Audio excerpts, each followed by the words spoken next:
Olá, muito boa noite. Estação Hamburgo desta sexta-feira, hoje dia 7 de agosto de 2020, sextou, né?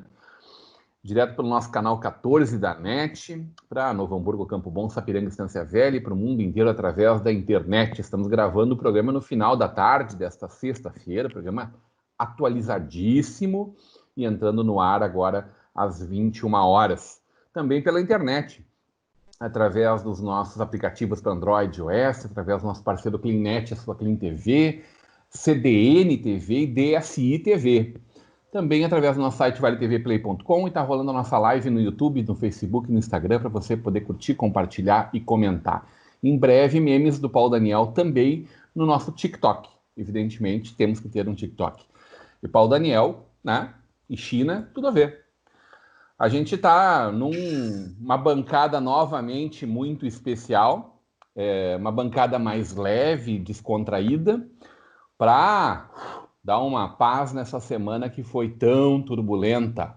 Explosões fantásticas no Líbano, em Brasília, em Novo Hamburgo, e a gente aí tentando entender tudo o que está acontecendo. Vamos tentar traduzir este momento para o nosso telespectador da forma tão irreverente quanto seja possível, com homens sérios, como o doutor Henrique Abel, como o doutorando Rodrigo Santos e como o não doutor Paulo Daniel Spolieri. Espero que não te sinta desprestigiado por isso. Muito boa noite, Paulo Daniel. De forma alguma, boa noite, pessoal. De forma alguma, eu me sinto privilegiado em estar no meio desses senhores doutores, o Henrique Abel já um doutor, o Rodrigo dos Santos, que nós estamos tirando ele, né, de um doutorado para vir... Não, o Rodrigo é brabo, né, tia? Os caras tiraram o cara... Mas é o teu prestígio, Paulo Daniel, é o teu prestígio. Escrita de uma tese para vir conversar conosco aqui. Tu vê que a gente está bem, né, bicho? Nós estamos muito bem na parada. Como é que vocês estão aí? Eu estou aqui...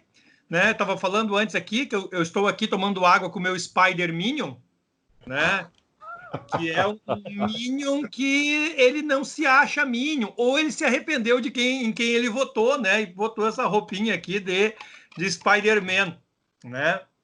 Tá bom, tá bom. E tu bebendo no Spider Minion. Ô, Paulo, meu Spider Minion. Paulo, eu tava meio preocupado, assim, sei, meio saco cheio com tudo isso. Eu disse assim, vamos convidar uma bancada bacana para ver se a gente tira a Vale TV do ar de uma vez. Aí pensei o primeiro nome que veio na cabeça foi tu, Paulo Daniel. Para tirar a TV do ar.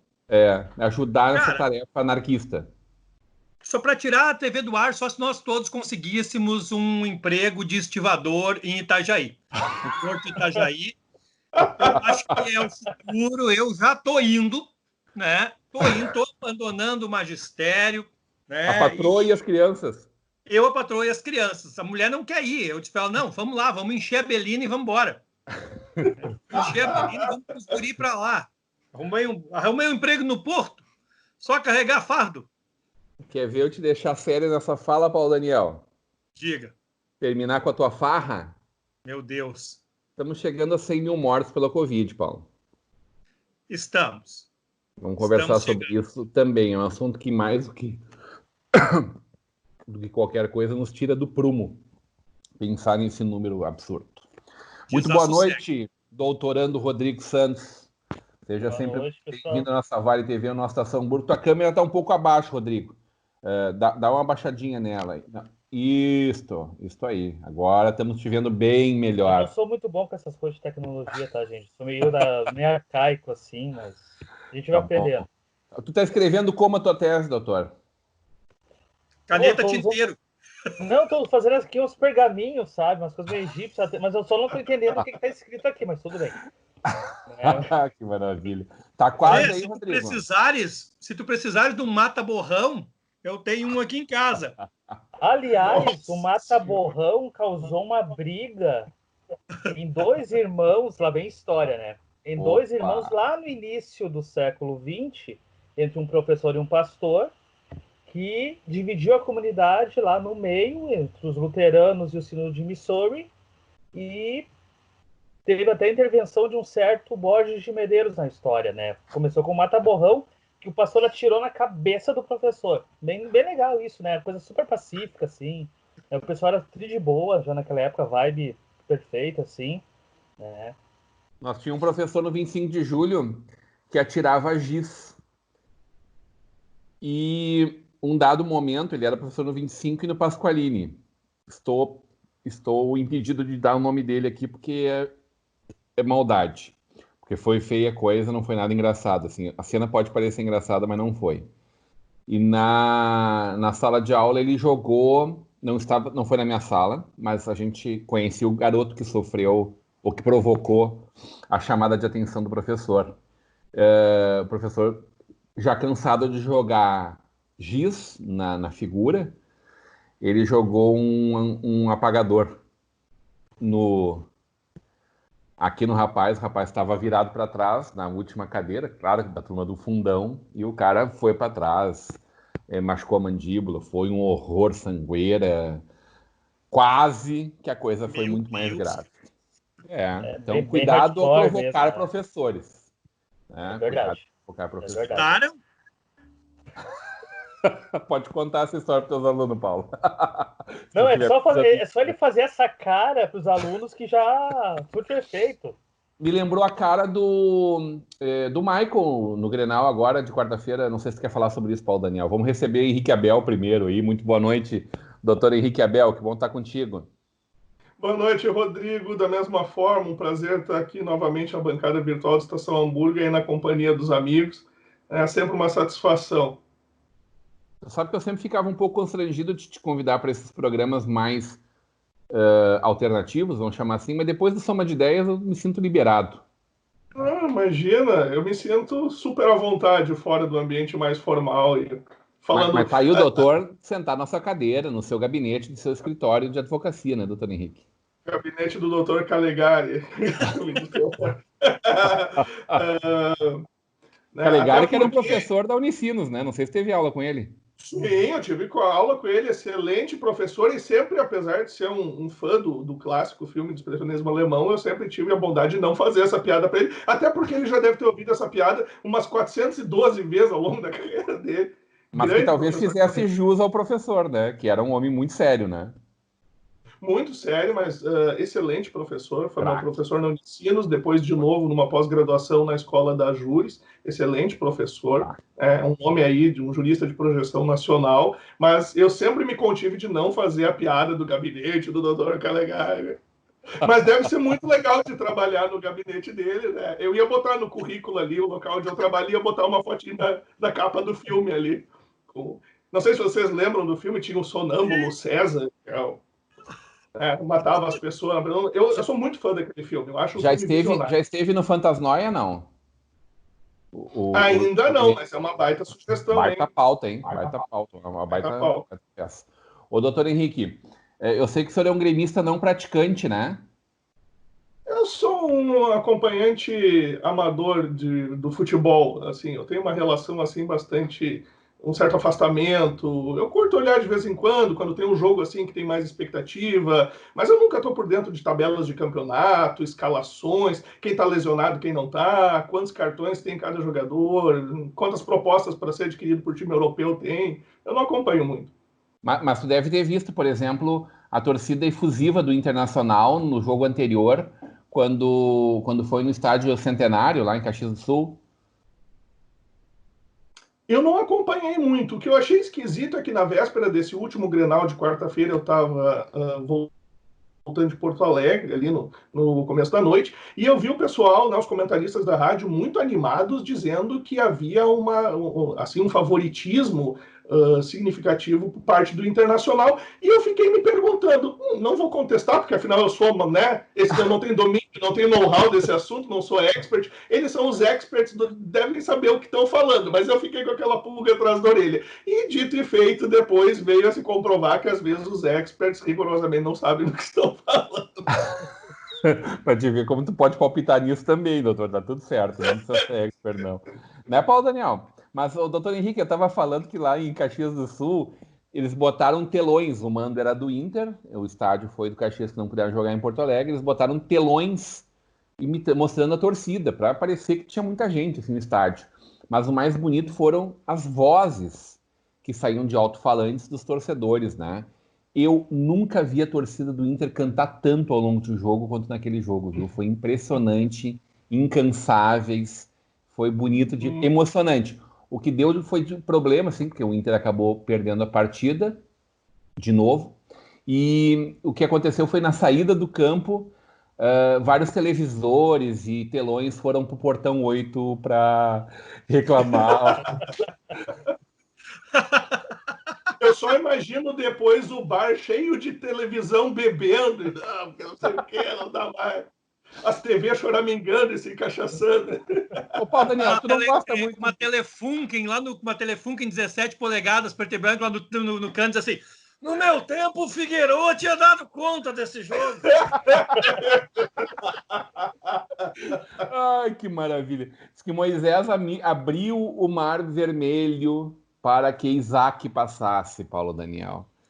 Foi tá bíblico hoje, o jogo da última quarta-feira. Tu não gosta muito de futebol, né, Paulo? Não sou muito mesmo, não sou muito ligado. Sou colorado, mas assim, também não praticante, não sei escalação de time e tal. Gosto de zoar, mas num Gosta grupo... de ser zoado também, Paulo? Aceito, né, cara? Aceito, é isso. É da prática, coisas que a gente aprende na vida, né? O retorno é obrigatório.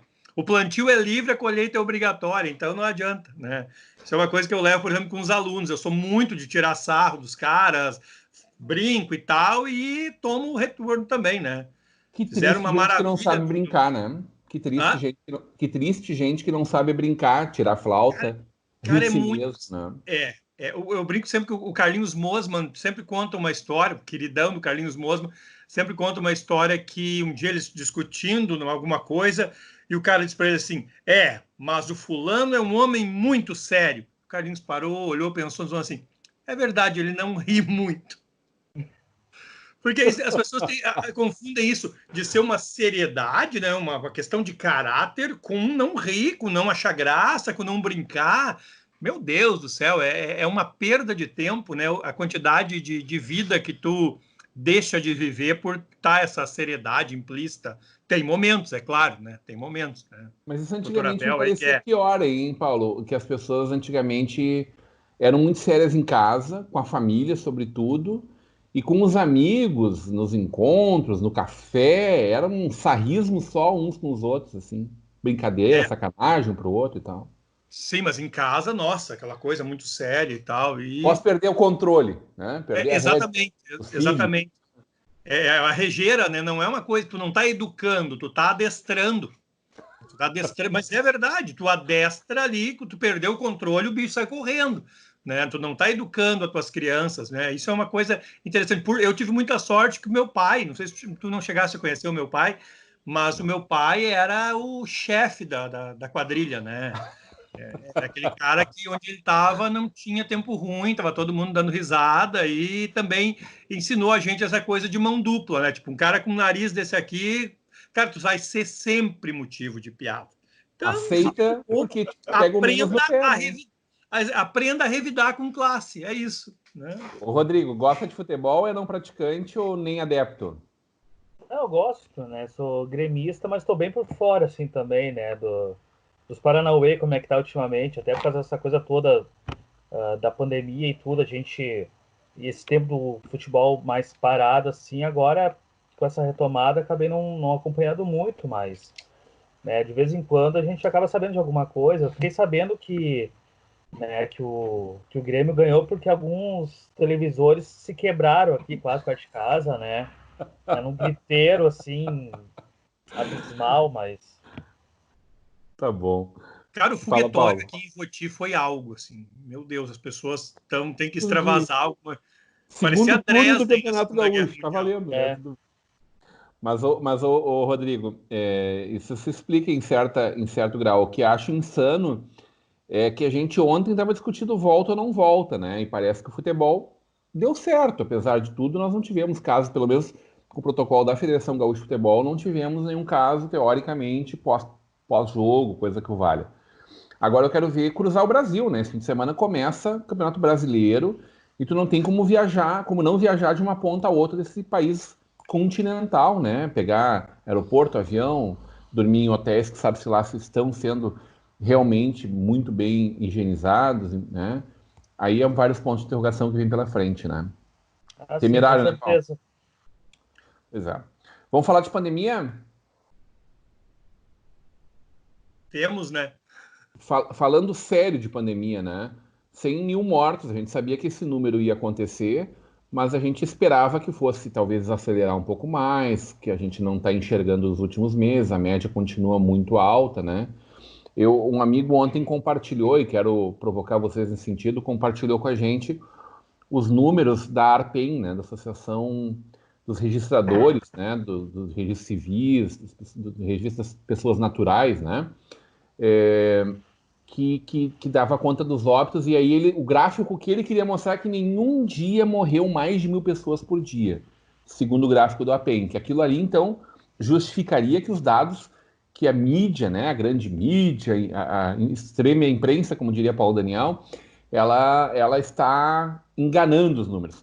E aí eu mostrei para ele que tem uma setinha do lado, que tu clica ali e mostra a quantidade por data do registro do óbito, que aí o número fecha quase igual. No final de julho ali 86 mil, olhei para Novo Hamburgo 99 mortes, a gente está com a nossa média com rapidez na organização, na digitalização disso, e embaixo tem um arrazoado, onde explica que os dados podem demorar 2 dias para uma coisa, depois mais 5 para outra, depois mais 8 para outra. Então pode dar um atraso de 15 dias ali. É possível que nessa altura do campeonato ainda tenha gente negando a gravidade dessa doença, senhores? Com certeza. É o que mais se escuta pelas ruas. É algo estarrecedor, assim. Por um lado, eu compreendo o desespero de quem tem a sua sobrevivência, o seu trabalho ameaçado. É completamente legítima essa pauta, mas, por outro, essa pauta não justifica uma abertura, né? Há de se haver aí, há de se haver é ótimo, mas há de se encontrar um meio termo para isso. E quem deveria tomar as rédeas para encontrar isso aí seriam os governos. E o que a gente percebe é que não existe. Não existe. A gente não teve... teve o auxílio de R$600. Mas, cara, pensa comigo, para um cara que tem um pequeno comércio, para o cara que tem uma loja de roupas, o que esse cara está tendo de auxílio? Foram liberados R$1 trilhão para os bancos, e eu repito isso toda vez que eu venho aqui. E para onde foi esse dinheiro? Para abrir empréstimos ao comércio? A que padrão de juros se esse dinheiro não está chegando na ponta? Se tem R$1 trilhão de reais para salvar o mercado financeiro, por que esse dinheiro não foi repassado para o pequeno comércio, né? Para realmente quem está precisando em loco? Né, quem tem urgência para isso. Então, a gente escuta muito disso ainda, minimizando. Então, assim, ao invés de... Isso é uma questão muito problemática das pessoas, que ao invés de tu ir para frente e dizer assim, e aí, o que vão fazer? Tu nega o que está acontecendo. E tu pede liberação. Nós estamos num platô. Nós chegamos no platô, está estabilizado. Cara, está estabilizado com 1.200 mortos por dia. Em nenhum lugar do mundo se ficou estabilizado nesse padrão. E não para, e não desce. O Rio Grande do Sul, por exemplo, aqui onde a gente está discutindo, está chegando para a gente aqui discussão de volta às aulas e tal, a gente está em bandeira vermelha nacional e subindo. E aí eu pergunto, quem vai se responsabilizar por isso? O governo federal já passou, né, já não se omitiu, porque essa história de que o STF disse que são os estados que têm que tomar conta. Não, o STF também deu autonomia para os estados para também fazerem a gestão. Me corrija, Henrique, se eu estou errado. Mas o que o STF colocou foi... o Henrique na última vez falou em poderes concorrentes, né? Exatamente, partilhar essa gestão. E agora o governo do estado está abrindo para... Desculpa te interromper, Paulo. O STF apenas disse que a Constituição diz aquilo que a Constituição expressamente diz, que é uma competência concorrente. Então, claro, existe uma competência do município, existe competência dos estados, sem prejuízo, não é como, já que os governadores e os prefeitos vão assumir essa bronca, o governo federal, então, vai tratar de liberar algumas verbas, mas, de resto, a gente lava as mãos e não vai haver uma política nacional. Eu acho que não existe outro país, nenhuma outra grande economia do mundo, além do Brasil, que até essa altura do campeonato, estamos em agosto, e não tem um plano nacional de gestão da crise da pandemia. Isso é uma coisa kafkiana. É algo impressionante, é impensável que isso aconteça, é dantesco. Então, assim, e o governo do estado, por sua vez, está passando essa autonomia para os municípios, passando essa bola para os municípios, onde a pressão das entidades classistas, do comércio, é muito maior. Quem trabalha com serviço público, por exemplo, sabe muito bem que quando tu tem, por exemplo, patrimônio histórico, vamos colocar algo que é da minha alçada, quando tu tem, por exemplo, Hamburgo Velho com um tombamento federal, isso dá uma proteção para a gente que tem que fazer essas lides de proteção no município muito grande. Por quê? Porque tu não tem a fungada no cangote do poder constituído municipalmente. As pessoas não estão te cobrando. Por quê? Porque tu tem um respaldo federal. Tu vai ter um respaldo estadual. Cara, quando cair isso definitivamente no colo dos municípios, a gente pode esperar o pior. E daí a pressão está do teu lado, tá do teu cangote mesmo, pertinho de ti. Nós temos eleição, no meio de uma eleição municipal, cara. Perfeito. Paralelo a isso, o que a gente vê é a tentativa desesperada de sumir com o vírus, de alguma forma. Nem que seja por mágica, tá valendo. As soluções foram as mais esquizofrênicas até as mais sensatas. Me parece muito óbvio, a gente olha o que a Índia está vivendo nesse momento, né? Ontem, a Índia teve 70 mil novos casos. A Índia sozinha, 70 mil novos casos. E, evidentemente, é um país muito pobre, né? Com todas as suas, na verdade, idiosincrasias. É um país riquíssimo, por um lado, está mandando ver internacionalmente na questão de desenvolvimento de softwares, enfim, caminhando muito em várias pontas, mas um país com 1,3 bilhão de pessoas, que evidentemente vive todas as mazelas também de um país muito miserável, de gentes muito miseráveis, né? O que a gente está enxergando lá é que quando, num primeiro momento, chegou a pandemia lá, eles se fecharam com um lockdown muito duro e aquilo conteve, né, por, meu Deus, acho que mais de 100 dias, conteve a disseminação do vírus. E o que a gente vê nesse último mês é uma escalada com a abertura, assim como a Argentina está vivendo isso, assim como o México já é terceiro no mundo em quantidade de mortos também. Também conseguiu segurar e não conseguiu ir voltando, né? Eu quero perguntar de vocês, assim, tá valendo tudo para isso? Nós temos que deixar valer tudo? O Henrique é muito crítico em relação ao kit esse. Será que nós não temos que poder dar autonomia para as pessoas escolherem isso como forma, para que nós não tenhamos uma revolta popular no momento seguinte? Não é legítimo que o SUS pague esses remédios, que talvez não sejam realmente a cura, mas que ofereçamos isso para pessoas que acreditam e considerando que algumas desses remédios, de fato, não estão sacramentados, que não tenham algum efeito. Um já está negado, mas todos os outros existem possibilidades, estudos científicos em aberto, ou algumas tendências de fechados. E aí entra, claro, essa questão toda envolvendo Itajaí, né?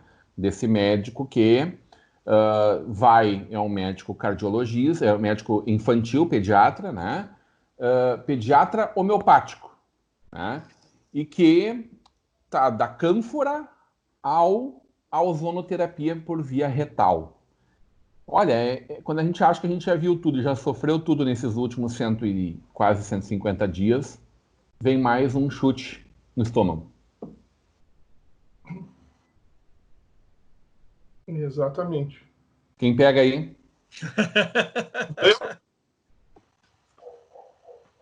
Vou lá, então. Rodrigo, se tu me permite, eu acho que esse debate infernal que se instalou aqui no Brasil sobre a questão da cloroquina, como várias outras coisas na nossa política brasileira contemporânea, é uma cópia meio vira-lata, né, uma importação meio sem vergonha de um discurso picareta que veio dos Estados Unidos. Então, o Trump achou que esse era um bom jeito de criar um diversionismo na política norte-americana, e o nosso idiota em chefe aqui, que vive de copiar a matriz, né, o ídolo dele lá, ao ponto de ter chegado uma vez num encontro internacional para ficar parado uma hora numa fila para chegar no ouvido do cara e dizer I love you. Então, é um sujeito que, não sei, falta ali um... Eu não sou dessa área psiquiátrica, da psicologia, então eu não posso, né, não posso auxiliar naquele caso ali, mas alguma coisa de errado não está certo naquela cabeça. Então se estabeleceu esse debate infernal da cloroquina, que está completamente mal colocado no nosso país. Porque uma coisa é a liberdade de um paciente, tendo prescrição médica, se valer de um determinado medicamento que por algum motivo ele acha que pode ajudar, ou que também, se não tiver grande eficácia, mas atrapalhar não vai. Se tiver o acompanhamento médico e se tiver uma prescrição médica, por que não? Então não se trata, e isso é uma falsidade no debate, de achar que é um debate sobre a proibição da cloroquina. Não é isso. É claro que não tem que proibir. Agora, a partir do momento em que você se filia ou que você se cala ao discurso de que a cloroquina seria uma espécie de cura mágica para a Covid, você está agindo como um canalha que se presta a ser um agente de desinformação com grave prejuízo para a sociedade, ou, no mínimo, um idiota útil. E isso tem consequências reais, graves. Não se trata de um debate perfunctório, não se trata simplesmente de uma briguinha de redes sociais. As consequências reais disso na vida da população são muito graves. Hoje nós temos nada menos do que 19% da população brasileira que acredita de pé junto que a cloroquina é a cura efetiva da Covid-19. E é claro que se 20% da população está convencida de que já existe uma cura barata circulando no mercado, a forma como essas pessoas vão se comportar no seu cotidiano e a resposta estratégica que elas vão dar em relação à pandemia é totalmente equivocada. Porque quando nós temos informações falsas, quando nós temos informações equivocadas, a gente age com base nessas informações que não refletem a realidade. Então as consequências de a gente endossar ou de a gente se calar por um discurso de desinformação desses é muito grave. Essa é a minha crítica. Rodrigo. Não, isso é bem pertinente. E essa questão toda que envolve justamente os debates, né, em torno de determinados assuntos, o caso da cloroquina ou o caso dos tratamentos, como o Henrique colocou, possibilitam mostrar como foi... nos últimos anos tem se debatido, especialmente aqui no Brasil, mas a gente pode pegar casos em outros países também, aquilo que envolve diretamente a nossa vida. É uma dicotomia, é uma briga, a gente pode usar o termo grenalização das coisas, né? E às vezes os fundamentos são em torno de, não de comprovações, no caso, por exemplo, de uma comprovação científica, dos especialistas que digam, não, isso não está efetivamente, não cura, mas pode ser utilizado. Não, se transforma em um instrumento de uma ideia. Nesse caso aqui, a gente tem uma percepção que veio realmente dos Estados Unidos e acabou sendo aplicada aqui por parte do nosso fake dente, isso de fake, né? Mas que automaticamente mostra como a nossa própria sociedade ela encara os nossos problemas, né? Não procura ir a fundo nas discussões, não, é coisa muito irracional às vezes, né? E além disso, a gente ainda permanece com uma mania, né, que isso é essa coisa quase que um sebastianismo de ter que criar heróis e mitos, e o que determinado diz é a verdade absoluta. O que A ou B dizem é essa verdade. E o que os outros que realmente se dedicam e que fazem um aprofundamento sobre determinadas questões, como, por exemplo, na parte da medicina, na ciência, ou na parte do direito, né, que realmente dedicam a sua vida a isso, são invisibilizados. Não tem um espaço, muitas vezes, ou quando tem um espaço, mas sempre, não, mas eu acho isso e não interessa o que tu diz. Então, a gente tem justamente essa problemática, né, que as coisas são levadas pelo achismo. Esse achismo abre um espaço para uma discussão, uma imposição de uma ideia ou de uma percepção por parte de quem tem poder de aplicar isso, e a gente pensando nos nossos níveis de governo, e possibilita uma coisa extremamente ruim para a sociedade, que é de não ser autocrítica nem crítica, né, aqueles que são, na verdade, eleitos para nos representarem e fazerem algo por nós que eles têm o poder de efetivar. Então, eu sempre digo isso, o nosso grande problema enquanto Brasil, além de divinizar aqueles que não tem que ser... A classe política não tem que ser divinizada. Começa por aí. A gente tem que perceber o papel que esses agentes públicos que são eleitos têm na sociedade, mas não para divinizar. E a partir daí também pensar que nós precisamos de uma racionalidade para discutir os nossos problemas enquanto país. Enquanto a gente estiver nessa granalização e ficar nessa coisa de não é o que está sendo testado e se comprovado, mas é o que eu acho simplesmente, e o outro ou os outros não me interessam, a gente vai continuar vivenciando esses problemas e que estão trazendo consequências seríssimas, porque não são apenas,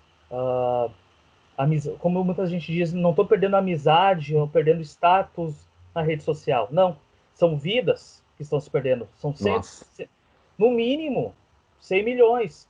Fora os casos que não foram notificados ou que ainda vão entrar. Então, nós também somos responsáveis por isso. Então, pegando bem esse meandro de desde as autoridades, essa maneira de falar com as mãos, essa coisa meio italiana, desde as autoridades, passando por cada um de nós. E quando a gente irracionaliza o papel, né, da classe política, transformando numa paixão, uma coisa desvairada, acontece isso. Fala desse nascimento fala dos nascimentos dos mitos aí, desse sebastianismo, aonde vem esse termo, doutor Rodrigo. Explica para nós que somos meigos.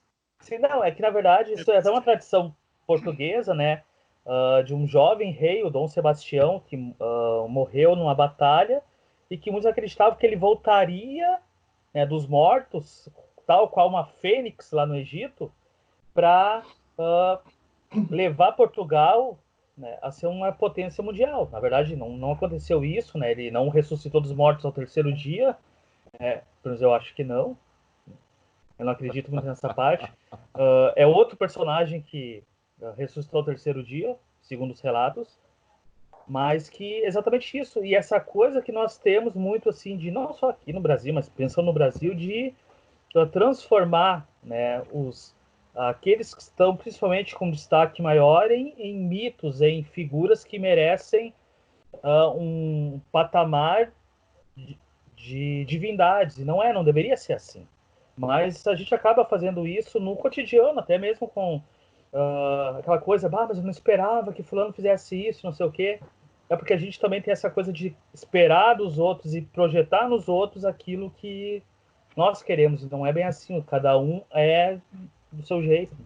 Filosofia demais, agora eu acho que é o problema da tese. Chega uma hora que começa daqui a pouco até... Tem uma curiosidade a respeito disso que a gente falou. Perfunctório, que tem pouca utilidade, ligeiro, superficial, que se faz de modo rotineiro em cumprimento de obrigação. Eu tive que ir atrás da expressão perfunctória que o doutor Abel falou. Cara, só um pouquinho que eu vou anotar aqui. Eu acho que eu vou usar no lugar. Isso é bullying, viu? Só para ficar registrado aí. Isso é bullying e tá filmado. Vocês se cuidem. Preclaro ínclito e conspícuo, doutor Henrique. Olha, a sua presença alumeia a nossa vida. Paulo Daniel. Tanto, mestre, nem tanto. Tu sabes que em Portão, aqui cidade vizinha, na década de 60, teve um político que foi elogiar um professor em cima de um palanque, que era candidato a vereador. Este homem tão sábio, esse homem cheio de complexo. Quis falar bonito, se derrubou e derrubou o colega. Esse homem cheio de complexo. Aí eu olhar, tava o cara assim. Ô, Paulo, e esses tratamentos profiláticos versus esses tratamentos prometidos aí lá pelo prefeito de Itajaí, hein? Dá para acreditar que isso seja uma proposta séria? Cara, eu fui atrás da tal da ozonioterapia. Tem um amigo Ozono. nosso cujo... ozonoterapia, enfim. Ozono, tem gente usando ozônio, mas é ozono. É Com ozono? ozônio. O nome é Ozônio. ozônio. Enfim, a Vai ter terapia com ozônio... Vai ter então, alguém né? com esse nome ainda. Vai, com certeza. Com certeza. Ozônio, meu filho, sai da chuva. Né? Cara, eu fui atrás da tal da ozonioterapia, a terapia do ozônio, e tem um amigo nosso em comum aí que também o pai dele teve câncer, teve aplicações disso, reduziu horrores à dor, mas o que eu vi, assim, a comunidade médica falando, olha, a ozonoterapia, ela existe, ela tem, sim, mas não se vê significativamente nada que possa ser aplicado a essa situação. Cara, é o mesmo caso da cloroquina, da ivermectina, as pessoas levantarem essas coisas como mágica. A gente está buscando, como o Rodrigo falou, um sebastianismo. Vai surgir alguém com uma solução mágica, né? E que a cloroquina vai resolver todos os males, a ivermectina, o ozônio, enfim, né? Cara, se o meu médico me receitar ozônio para alguma coisa, para alívio da dor, alguma coisa, bom, ele vai ter alguma base para isso. Se o meu médico, eu ficar com Covid-19 e os meus sintomas, a minha vida, né, médica, o meu percurso como ser humano, indicar que se aplicar a tal da cloroquina haverá resultados positivos, é uma coisa. Ah, não, mas eu sou cardíaco, eu sou hipertenso. Não vai usar. Ah, eu tenho angina, não dá para usar. Eu tenho problema de fígado, não dá para usar. O problema é essa generalização e aí surgir as curas mágicas, né? Já me falaram, tem um senhor lá perto da casa da minha mãe que ele toma cachaça com alho para tudo. Né? Eu estou esperando ele começar a vender essa ideia também para isso.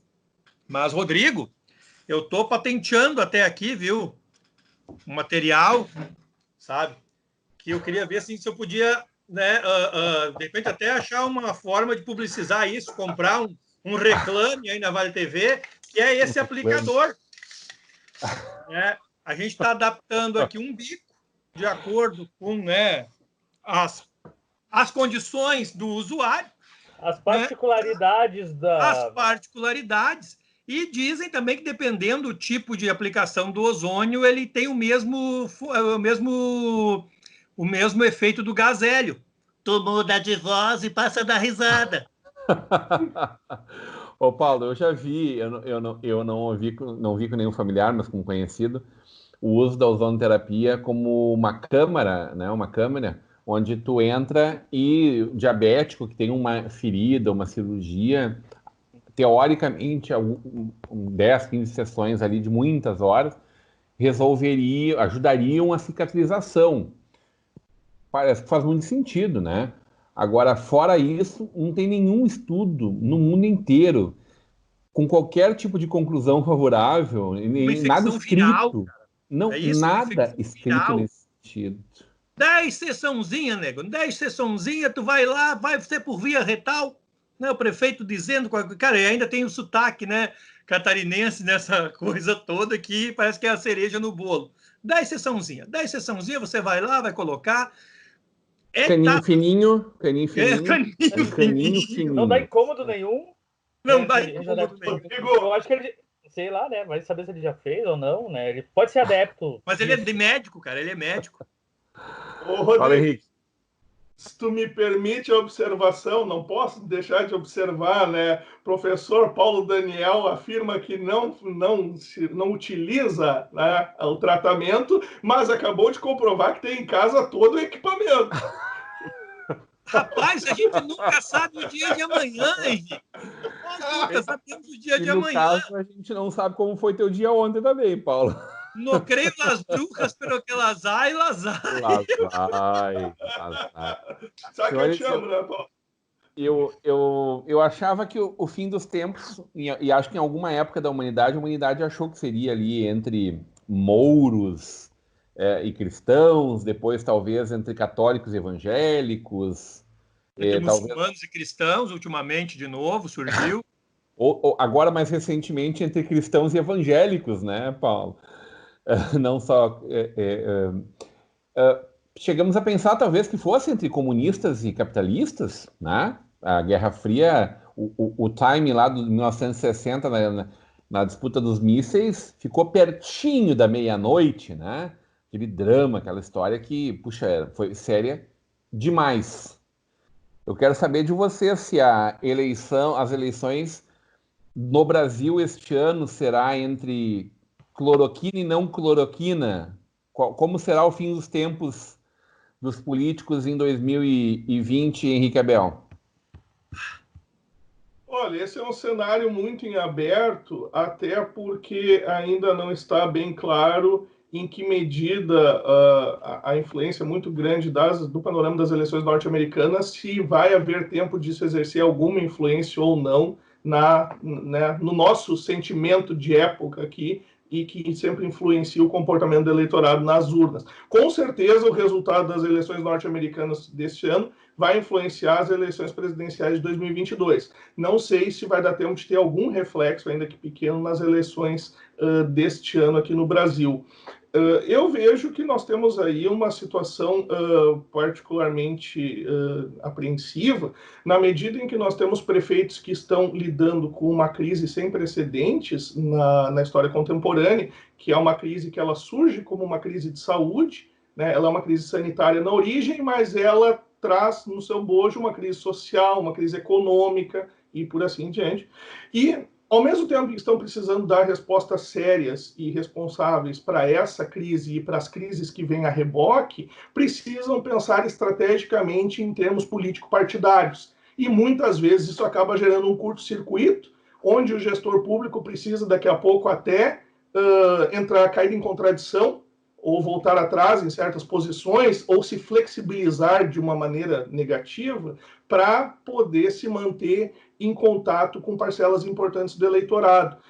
Me preocupa muito, por exemplo, que o sistema de bandeiras do Rio Grande do Sul, que começou muito elogiado, tenha se desconfigurado, não apenas por limitações ou falhas ou coisas que ele poderia já ter no começo e que seriam objeto de melhorias progressivas, mas ele se descaracteriza, sobretudo, porque ele não consegue sobreviver a esses ataques externos de interesse do setor econômico.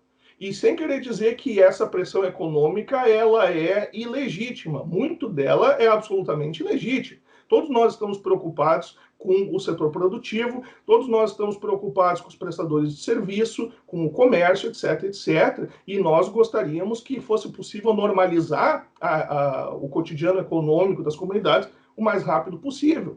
Só que há uma maneira responsável de fazer isso e há maneiras que são simplesmente de você achar que, por decreto, nós podemos fazer o vírus desaparecer. Se todo mundo acreditar que o vírus passou, o vírus vai passar. E não é assim. Isso é uma espécie de pensamento mítico-mágico, que foge da racionalidade. Então, esse tem sido um grande problema. Eu acho que as eleições aí são um fator ainda de grande indeterminação. Vejo pouco espaço até o momento para um avanço dos partidos de centro-esquerda e de esquerda. Eu acho que o grosso do espaço político vai ser disputado por partidos de direita e de extrema-direita. Nós podemos observar que nas eleições de 2016 nós tivemos um avanço muito grande de partidos de centro-direita e de direita nos municípios, grandes vitórias nas eleições municipais, e o que eu vejo é agora uma migração mais à direita, em que essa centro-direita e a direita vai dividir espaço com um avanço significativo de políticos com bandeiras alinhadas ao bolsonarismo e de extrema-direita, com tratamentos, visões pitorescas sobre a realidade do vírus, teorias conspiratórias, curas mágicas para a Covid-19, endossando discursos de fechamento para fechar instituições, para interditar o Congresso, para fechar o STF, aquele discurso antissistema de tem que tocar uma bomba e tudo e começar de novo. Então há muito disso ainda. E vamos ver, é uma indeterminação muito grande, porque, por um lado, o bolsonarismo acumula uma rejeição significativa para um governo que ainda não fechou 2 anos em vigor. Por outro lado, é um governo que tem, principalmente aí, talvez de 2 meses para cá, está sabendo sobreviver, jogando um pouco melhor o futebol político, constituindo um certo centrão, né, fazendo ali uma retaguarda política e que, de algum modo, embora não tenha proporcionado resultados econômicos e sociais dignos de nota, mas está conseguindo manter uma certa popularidade, sobretudo entre o eleitorado de classe mais baixa, por causa, e aí é uma ironia muito grande, né, por causa justamente de políticas de cunho assistencial. Porque, em tese, nós deveríamos ter agora o governo economicamente mais ultraliberal de todos os tempos, que rompesse com todas aquelas heranças assistencialistas do perfil social-democrata dos anos de governo petista. E, na verdade, não é isso que nós estamos vendo, que quer por limitações do próprio bolsonarismo, porque o Bolsonaro é muito antenado com a noção de que ele precisa manter a fidelidade de pelo menos 30%, 40% da população, ele pode ter uma rejeição grande, mas ele não pode perder a base. Ele é muito antenado nisso. E segundo, pelas implicações da própria pandemia, que tornaram muito difícil a realização daquele ultraliberalismo prometido originalmente pelo Guedes. Então, paradoxalmente, nós estamos tendo um governo que consegue se sustentar em termos de aprovação com o eleitorado mais baixo, justamente porque lança mão de políticas assistencialistas que no começo seriam impensáveis para um governo que se anunciava como sendo economicamente ultra-neoliberal. Então, são essas idas e vindas, essas contradições que fazem também muito do futebol político na prática. Mas, doutor, aí existe um espaço, falaste da limitação da esquerda, ou da centro-esquerda, para se caracterizar. Mas existe pelo menos aí, vamos lá, 25% que foram os eleitores.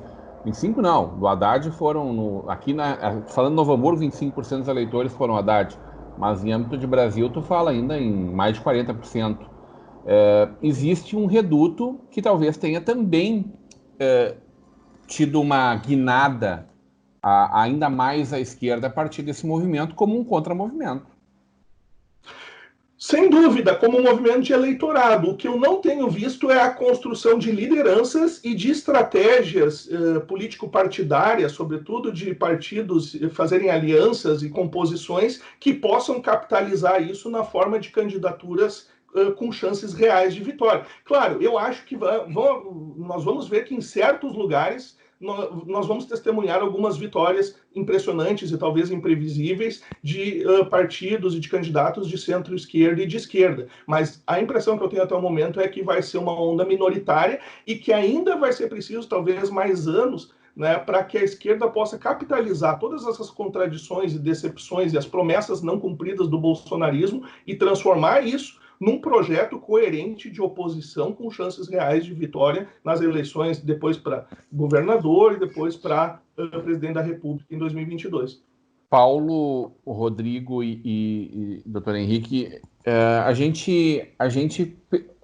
nós que gostamos, estudamos um pouquinho de história, eu e o Henrique, acho que os senhores que se ativeram mais a isso, a gente percebe o mundo em 2020 talvez nos seus melhores momentos ao longo de sua história, né? Que é desde sempre uma história muito conflitada, né?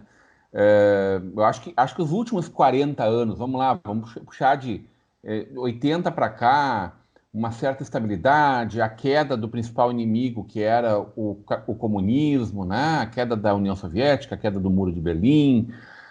De fato, a humanidade vem surfando numa onda vibracional muito positiva. Talvez a Era de Aquários tenha chego. Não sei se tivemos antes uma história tão conflitosa quanto isso. Novamente agora, a gente vê que o mundo ainda continua rachado, porque esse fenômeno não é só nosso brasileiro.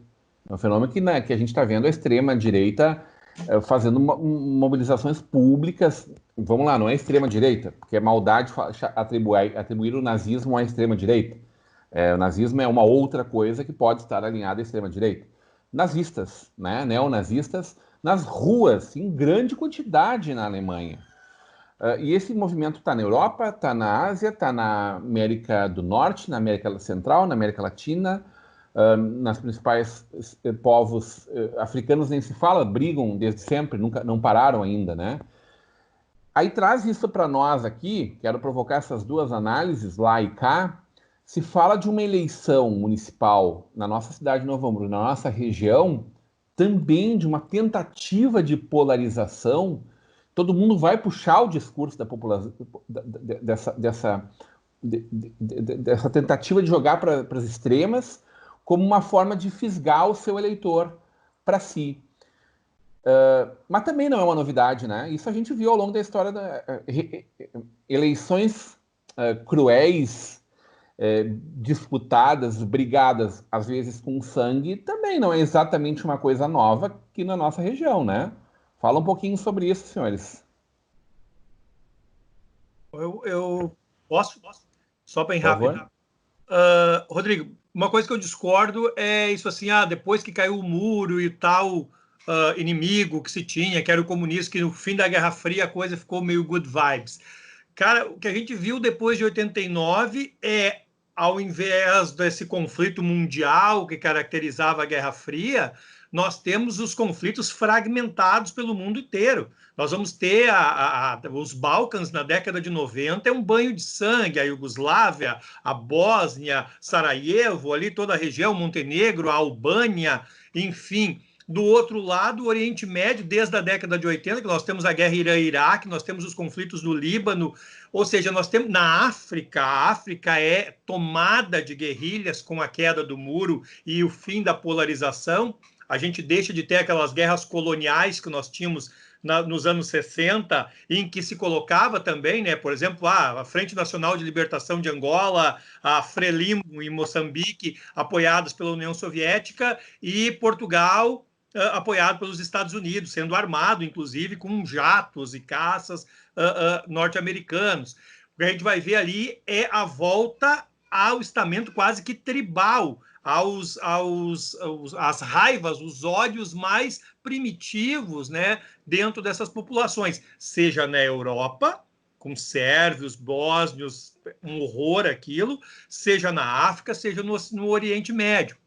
Então, eu não vejo o mundo muito good vibes desde o século XVII, cara. Eu sou meio pessimista com essa... Porque, assim, há sempre esse discurso, né, no final do século XIX se colocava a bela época europeia, a belle époque. Nós não temos nenhuma guerra. Entretanto, na década de 70, de 1870, na Índia, a gente vai ter 3 milhões de mortos de fome. Nós vamos ter 600 mil mortos de fome no Nordeste brasileiro, algo desse 60 mil, agora não lembro as estatísticas, por causa da seca. Então, E isso é a primeira parte, então. Mas a segunda é que, sim, nessa eleição, as eleições municipais, eu acho que vão ser a base total para o que virá em 2022.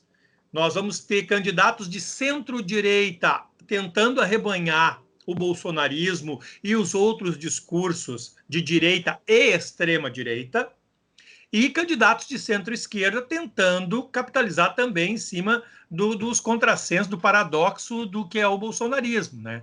Então, isso a nível municipal, em Novo Hamburgo está muito claro.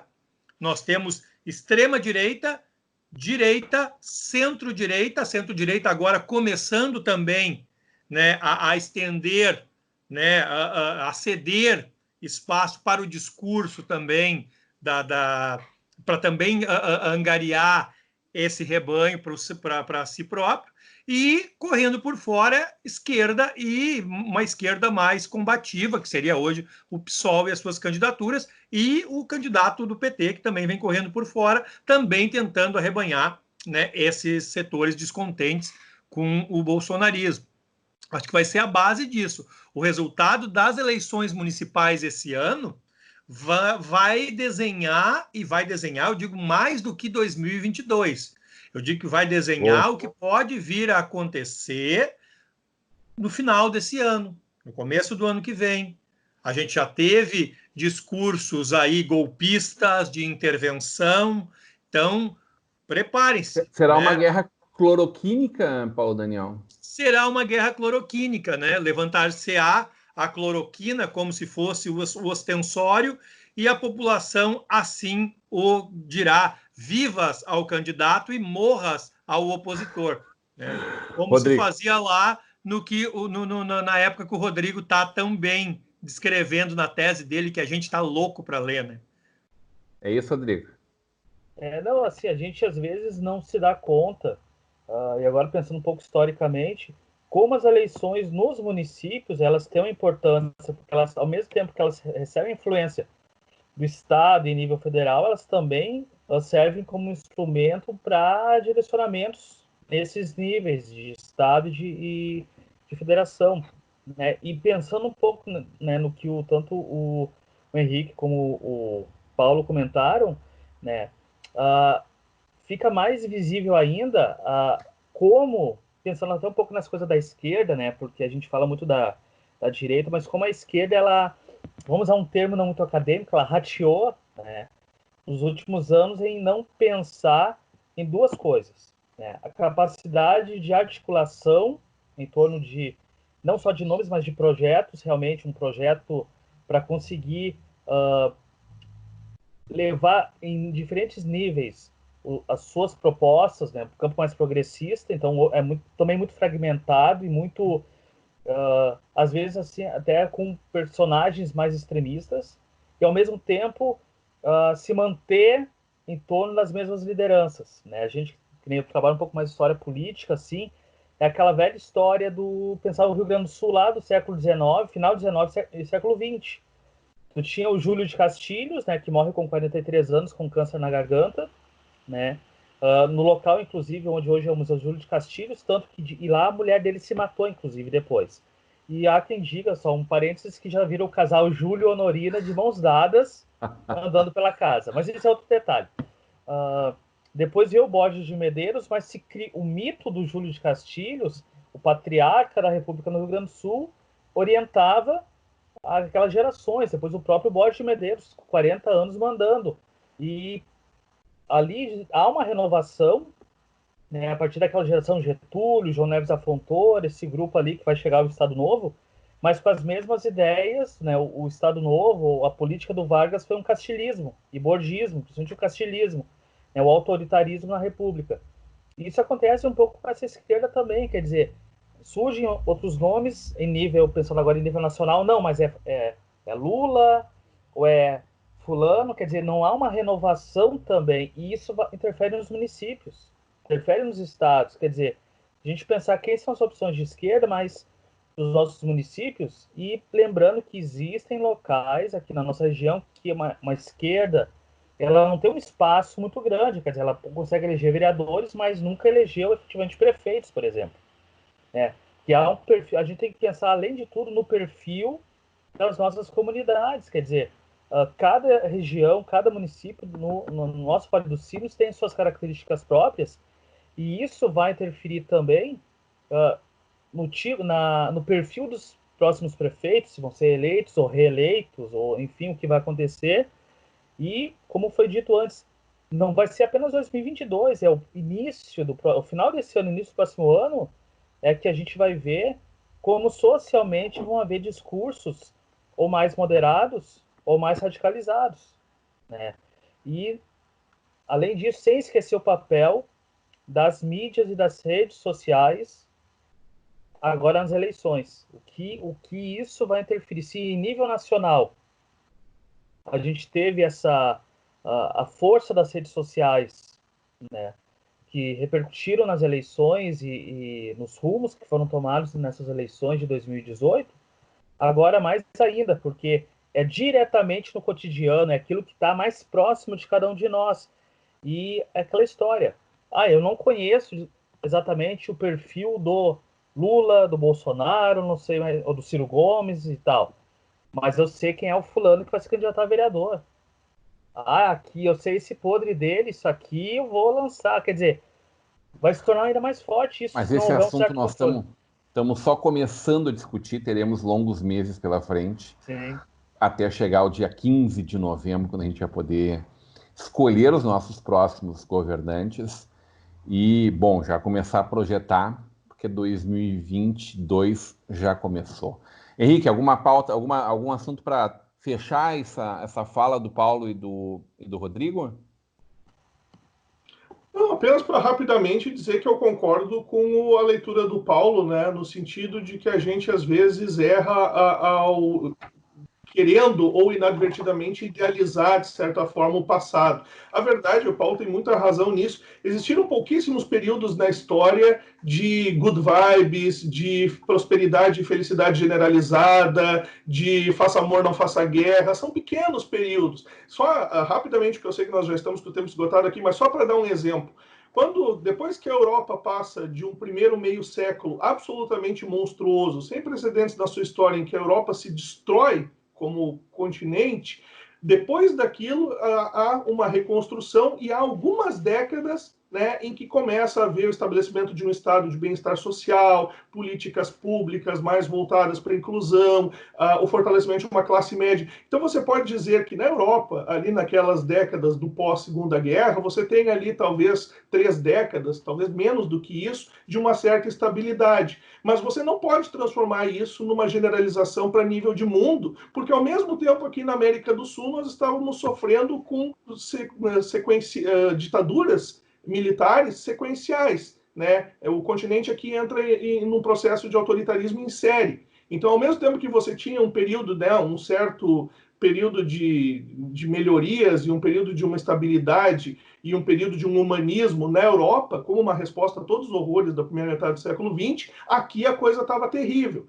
Então você pode dizer assim, você vai falar com um americano, por exemplo, o que é os bons tempos, o que é o período que a América era grande? É os anos 50. Bom, os anos 50 e 60 era uma época que as coisas estavam, de modo geral, caminhando bem na Europa e nos Estados Unidos. Nós aqui estávamos debaixo das botinas do autoritarismo, né? Então, e mesmo eu costumo brincar que desde que eu vim o mundo desandou. Porque a partir do momento, o meu nascimento é ali em 1981, ele é um pouco depois das grandes crises do petróleo da OPEP, na segunda metade dos anos 70. A partir do momento em que você tem ali aquela desestabilização na economia americana, que o presidente Carter não consegue se reeleger e que isso abre espaço para o fenômeno Ronald Reagan, basicamente, dali em diante, nós temos um mundo que está enfrentando sucessivas crises. Aí a gente tem uma melhora na situação econômica americana, aí depois a gente tem toda uma crise na América Latina, daí a gente tem uma melhora na América Latina nos anos 2000, aí nós temos a crise de 2008, e agora, pouco mais de 10 anos depois, essa que é a maior crise em 100 anos.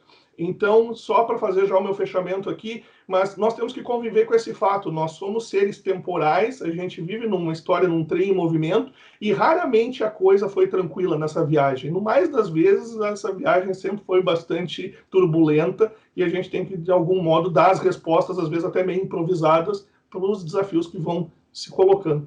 E aí a gente não avaliou ainda, né, doutor Henrique, Rodrigo e Paulo, e acho que isso daria alguns programas pela frente, o que os fluxos migratórios que a gente viveu desde o século XV mais intensamente pela cruzada de mares e oceanos, mas que é uma verdade desde sempre, né? Mas o que dentro da globalização eles realmente significam para esses dias em que a gente às vezes quase nem percebe eles, mas são milhões de pessoas do Oriente Médio que ocupam a Europa, são milhares, dezenas, centenas de milhares de brasileiros que ocupam os Estados Unidos, mexicanos que ocupam os Estados Unidos, e que a gente vai enxergar só ali na frente os desdobramentos desse movimento silencioso que o mundo inteiro está vivendo. Paulo Daniel, teu ponto final, Paulo? O ponto final é lembrar que o Instituto Ivoti, junto com o Grupo Sinos, montou um projeto muito bacana chamado Ser Educação, o Instituto Ivoti, o Grupo Sinos e mais uma penca de ótimas parcerias para valorizar a educação, para discutir essa educação em tempos de pandemia. Tem um pequeno videozinho meu, de vários professores, diretores, gestores municipais. Tá bem bacana, tá lá no canal do YouTube do Grupo Sinos. E mandar um beijo para a família e um beijo para os meus alunos queridos, que eu tive aula com eles hoje de manhã. É isso para hoje. Rodrigo Santos, ponto final, Rodrigo. Olha só, né, eu acho que esses assuntos eles são bem importantes, e esse debate, e uma coisa que eu sempre digo, é uma forma assim, por exemplo, nós que somos, né, o Paulo e eu na área de história, na área de humanas, são formas a gente poder levar um pouco aquilo que a gente, né, se dedica tanto a pesquisar e tentar contribuir um pouco, é um retorno social daquilo que a gente recebeu, principalmente durante o nosso tempo de faculdade, ou né, poder contribuir de uma forma mais concreta com a sociedade através dessa outra linguagem que são, né, os meios de comunicação. E sobre a tese, até o final do ano ela vai ser defendida. Até dezembro ela está defendida com certeza. Assim. Espero que seja uma coisa bacana, né? Estou trabalhando para isso. Estamos te aguardando. Acabou de sair, nós estamos gravando agora 18 horas e 5 minutos. Vou avançar um pouquinho no tempo, mas para dar informação das novas bandeiras, né? Novo Hamburgo, a bandeira 7 continua na bandeira vermelha. Região de Lajeados virou de bandeira vermelha para a bandeira laranja, e a região da Serra, que vem ganhando no tapetão há algumas semanas, segue na bandeira laranja. Litoral Norte, que havia saído da bandeira laranja, da bandeira vermelha para a bandeira laranja na semana passada, retorna nessa semana para a bandeira laranja. Então, é isso. As preocupações do abre e fecha, com alguma vontade de alguns políticos de flexibilizar, de construir conjuntamente, uma tentativa de construir caminhos para todos nós. Desejando a todos um fim de semana excelente, um feliz Dia dos Pais. Disse no Estação São Léo mais cedo, senhores, que o meu pai deixa alguns legados. Eu não sei se eu terei vida para poder repetir todos os erros do meu querido pai, mas definitivamente não atingirei em tempo todas as suas virtudes. Morro de saudades dele, 22 anos sem ele aqui nesse plano. Abraça teu pai por mim, Henrique Abel, mas acima de tudo por ti. Paulo Daniel não tem mais pai para abraçar, Rodrigo não sei. Rodrigo, tem papai para abraçar, Rodrigo? Não, vai fazer 5 anos que ele partiu. Então, Paulo Daniel, Rodrigo, vamos abraçar os filhos então, os amigos, parentes, e o Henrique faz o dever de casa para nós. Dá um abraço muito forte nele, um abraço a todos os pais, obrigado por essa bancada maravilhosa dessa sexta-feira, mas sobretudo o carinho da sua audiência. A gente volta na segunda-feira a partir das 21 horas com vocês. Até lá.